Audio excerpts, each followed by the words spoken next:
करीब 40 साल हो गया उत्तर प्रदेश में कांग्रेस को सत्ता से बाहर हुए। और इन 40 सालों में मैं सिर्फ एक ही व्यक्ति को, बल्कि एक क्या, मैं दो व्यक्तियों को देख रहा हूं जो लगातार अपनी वॉयस को, कांग्रेस की वॉयस को सबके सामने रख रहे हैं। उन्हें जरा भी ये नहीं लगा कि क्या कांग्रेस कभी सत्ता में भी आएगी, क्या कभी हम भी पावर में आएंगे। देवकी भाई, दो चीजें बड़ी स्पष्ट हैं। अगर आप राजनीति को अपना व्यवसाय बनाते हैं तो हानि लाभ के लिए काम करेंगे आप, लेकिन अगर वो आपकी जीवन जीने की शैली है तो फिर हानि लाभ से कहीं ऊपर आप चले जाते हैं। आप समाज के लिए आते हैं। आप राजनीति को जब जीना चाहते हैं, जीते हैं जब आप, तो निश्चित तौर पर एक बड़ी स्पष्ट चीज आती है कि तुझ में रब दिखता है यारा, मैं क्या करूं। तो हम इसको थोड़ा सा और तरमीम कर देते हैं कि जितनी ये जो सेकुलर पॉलिटिक्स है उसमें हमें ये लगता है कि तुझ में सब दिखता है यारा, मैं क्या करूं। तो जब आप इस बात को करते हैं तो लगता है कि कांग्रेस एकमात्र ऐसी पार्टी है जो देश के डीएनए में है। कांग्रेस एकमात्र ऐसी पार्टी है जिसने आजादी के आंदोलन में अपनी सबसे महत्वपूर्ण भूमिका निभाई, इसमें तो कहीं दो राय नहीं। कांग्रेस एक ऐसी पार्टी है जिस पार्टी के जो क्या नाम, जिसको आप कहें कि प्रणेता थे, लोग थे, नेता थे, महात्मा गांधी से लेकर के और आज तक जितने भी लोग थे, और विशेष रूप से आज़ादी के आंदोलन में अगर आप देखें तो हिंदुस्तान को हिंदुस्तान दिखाने में, बताने में, दुनिया की एक जगह लाने में और हिंदुस्तान को एक करने में, सारे रियासतों के साथ एक मिलाने में और हिंदुस्तान का क्षेत्रफल बढ़ाने में कांग्रेस के उन नेताओं की भूमिका रही। और कांग्रेस ने इस देश को बनाया। तो हम अगर कांग्रेस में हैं तो ये कांग्रेस के लिए नहीं, हमारे लिए गर्व का विषय होता है। तो हम इस वक्त कांग्रेस को और इस सेकुलर पॉलिटिक्स को जीने में भरोसा करते हैं, बनस्पतन इससे कुछ लेने के लिए नहीं। ये तो ठीक बात है कि जीने में भरोसा करते हैं, लेकिन जब मंडल और कमंडल की पॉलिटिक्स शुरू होती है देश में, उसके बाद से ही कांग्रेस का पतन एक तरीके से शुरू हो जाता है।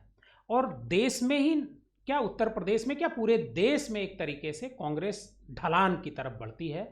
और कई स्टेट में जो वहाँ की स्टेट की जो पार्टीज़ हैं उनके ऊपर वो आश्रित हो जाती है। जैसे उत्तर प्रदेश में समाजवादी पार्टी, बिहार में राष्ट्रीय जनता दल, तमिलनाडु में, मतलब इस तरह की जो पार्टियां हैं उनके पीछे कांग्रेस हो जाती है। तो क्या मंडल और कमंडल की पॉलिटिक्स में ये जो सेकुलर पॉलिटिक्स है वो, उसमें पब्लिक इसको समझ नहीं पा रही है, या सेकुलर पॉलिटिक्स उसमें एंट्री नहीं ले पा रही है? एक्चुअल में आपके दो प्रश्न हैं और मैं दोनों से सहमत हूं। एक प्रश्न आपका ये है कि साहब क्षेत्रीय पार्टियों के पीछे हम लोग हैं कई जगहों पर, ये बात अपने आप में सच है, स्वीकारता हूं मैं इस बात को, हम में हिम्मत है स्वीकारने की। और दूसरी, मंडल और कमंडल की पॉलिटिक्स ने कांग्रेस को पीछे किया, ये बात भी अपने आप में सच है।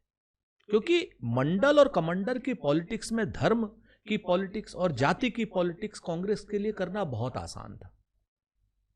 सब कुछ था कांग्रेस के पास, क्यों नहीं कर सकती थी? कर सकती थी। लेकिन कांग्रेस ने ऑप्ट किया कि हम ये पॉलिटिक्स नहीं करेंगे, हम धर्म की पॉलिटिक्स नहीं करेंगे। नहीं, ये तो नहीं कर सकते कि, क्योंकि राम मंदिर का ताला तो राजीव गांधी ने खुलवाया था। मैंने बताया ना कि धर्म की पॉलिटिक्स की जगह पर अगर आप इसको किसी दूसरे तरीके से देखें कि विवाद के खत्म होने के लिए एक संवाद की स्थापना करने की बात उन्होंने करी, और विवाद को अगर खत्म हो जाए तो संवाद हो जाए तो देश तरक्की करेगा। देश में अगर अननेसेसरी का सोशल अनरेस्ट हो तो देश तरक्की नहीं कर सकता। राजीव गांधी जी का, चूंकि हम लोग तो छोटे थे उस वक्त, राजीव गांधी जी का जो विजन था वो वास्तव में बहुत बड़ा विजन था। वो इस तरीके की बातों को, धर्म की पॉलिटिक्स को लेकर के कतई नहीं करते थे। उनका कि विवाद का समाधान हो जाए, एक लंबे समय से विवाद आ रहा है वो खत्म हो जाए, ये उनका मकसद था। अब उसी चीज को, जैसे आज की डेट में भी आप देखिए कि भारतीय जनता पार्टी हो या सांप्रदायिक ताकतें हों, हर चीज पे सवाल करते हैं। हर चीज पे। और इतने ज्यादा कुतर्कपूर्ण सवाल होते हैं उनके कि आप खुद हैरानी मान जाएंगे। आप तो प्रिंट मीडिया के पुरोधा हैं, तो आप देखिए कि क्या क्या सवाल होते हैं उनके। आप जब से भी क्या नाम पत्रकारिता में हैं तब से और आज तक में तमाम आप चीज़ों को देखेंगे तो इतिहास के कितने उनके जिसको कहा जाए जाहिलाना सवाल होते हैं। तो मेरा ये कहना है, जब इन्होंने आप मंडल और कमंडल की पॉलिटिक्स में, कि हमारे लिए बड़ा आसान था मंडल की पॉलिटिक्स करना भी और कमंडल की पॉलिटिक्स करना भी, सब कुछ है हमारे पास। लेकिन हमने ऑप्ट किया कि नहीं, हम मंडल और कमंडल दोनों की पॉलिटिक्स नहीं करेंगे। जो पॉलिटिक्स हमने विकास की करी है कि लगभग 1948 में जब हमारे पास बजट 150 करोड़ का था, जब अंग्रेजों ने हिंदुस्तान क्या नाम को हमने आज़ाद किया, हमने अंग्रेजों को भगाया यहाँ से, तो 150 करोड़ का बजट था। और 2014 में जब हमने भारतीय जनता पार्टी को सत्ता दी है, हम लोग चुनाव हारे हैं, तो लगभग 40 लाख करोड़ का बजट हमने उनको दिया था। 150 करोड़ के बजट में से 40 लाख करोड़ तक के बजट की यात्रा ये कांग्रेस ने की। कांग्रेस का ये क्या नाम एक कहा जाए यूएसपी है। तो वो यूएसपी जो जहाँ पर विकास का यूएसपी हो, जहाँ पर आप कोऑपरेटिव संस्थाओं को बढ़ाने की यूएसपी करें, जहाँ पर आप जब 150 करोड़ का बजट है, जब फर्स्ट प्लानिंग कमीशन आता है हमारे पास, तब हम भाखड़ा नंगल डैम की बातें करते हैं, हम सैनिकों के साजो सामान नहीं खरीदते हैं, हम IITs बनाते हैं, हम एम्स बनाते हैं, हम रिसर्च इंस्टीट्यूट बनाते हैं, हम भाभा एटॉमिक रिसर्च इंस्टीट्यूट बनाते हैं, परमाणु शक्ति का राष्ट्र बनाते हैं, हम एक पाकिस्तान के दो पाकिस्तान करते हैं, हम हरित क्रांति करते हैं, हम दुग्ध क्रांति करते हैं, हम बैंकों का नेशनलाइजेशन करते हैं, हम PSUs बनाते हैं। आप देखिए हम क्या क्या कर रहे हैं। हम जो है कोऑपरेटिव बैंकों की स्थापना करते हैं। और जब कांग्रेस कोऑपरेटिव बैंक्स की स्थापना करती है देवकी भाई, तो पूरे देश का किसान महाजनों के जाल से मुक्त होता है। हम पंचायती राज लाते हैं। आपको जान करके हैरानी होगी, मैं आपको बड़ा छोटा सा आंकड़ा देता हूं। जब राजीव गांधी पंचायती राज लेकर के आए तो सब लोगों ने इधर उधर की बात की, लेकिन क्या आपको मालूम है, एक पंचायती राज विधेयक ने इस पूरे देश में 29 लाख नए राजनीतिक पदों को जन्म दिया। हाँ, ये जो ग्राम प्रधान, BDC एंड अदर्स, मैं आपको बताऊं, जिला पंचायत, ग्राम पंचायत से लेकर के आप जो जितने भी आप वो करें, 29 लाख पदों को।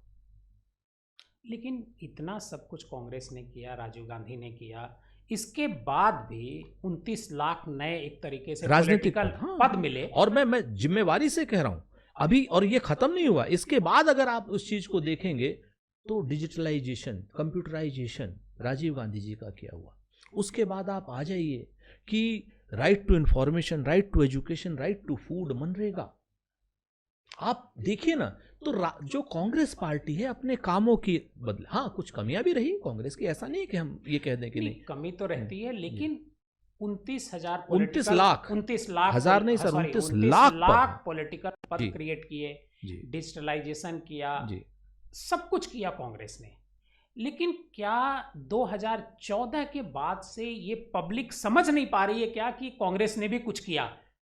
क्योंकि जो पुराने लोग हैं वो भी कांग्रेस पे सवाल खड़े करते हैं, जो यूथ है वो समझने को तैयार नहीं है। देखिए, हर चीज का एक समय होता है, ये एक समय का चक्र है।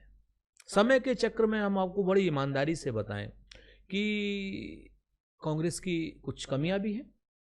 जैसे हम आपको, कांग्रेस अपना इतिहास बताने की जगह और कांग्रेस फालतू के सवाल खड़े करने की जगह कांग्रेस देश बनाने में लगी रही। तो जब कांग्रेस और कांग्रेसी देश बनाने में लगा रहा, तो कांग्रेस को कमजोर करने के लिए कांग्रेस के जो इतर शक्तियां हैं, कांग्रेस से जो लड़ने वाले लोग हैं, शुरुआत में कौन लड़ता था कांग्रेस से? वामपंथी, लेफ्ट लड़ते थे, हाँ? लेफ्ट लड़ते, फिर उसका समाजवादी लड़े, फिर वामपंथी लड़ते थे, सोशलिस्ट लड़ते थे, ठीक है ना। उसके बाद फिर ये हिंदू महासभा, जनसंघ, राम राज परिषद, RSS, आप इस चीज को देखिए। ये तो शुरू से लड़ रहे हैं कांग्रेस से। तो नहीं, ये कांग्रेस से नहीं, ये तो अपने अस्तित्व के लिए लड़ रहे थे। पहले इनका कोई बहुत ज़्यादा, जब पहली लोकसभा इलेक्शन हुआ था तो 489 सीटों पर शायद इलेक्शन हुआ था। हाँ, तो 489 सीटों में हिंदू महासभा, रामराज परिषद और जनसंघ, इन तीनों को मिलाकर के आपको आश्चर्य होगा कितनी सीटें आई थी। 10, कुल 10 सीटें थी इनकी।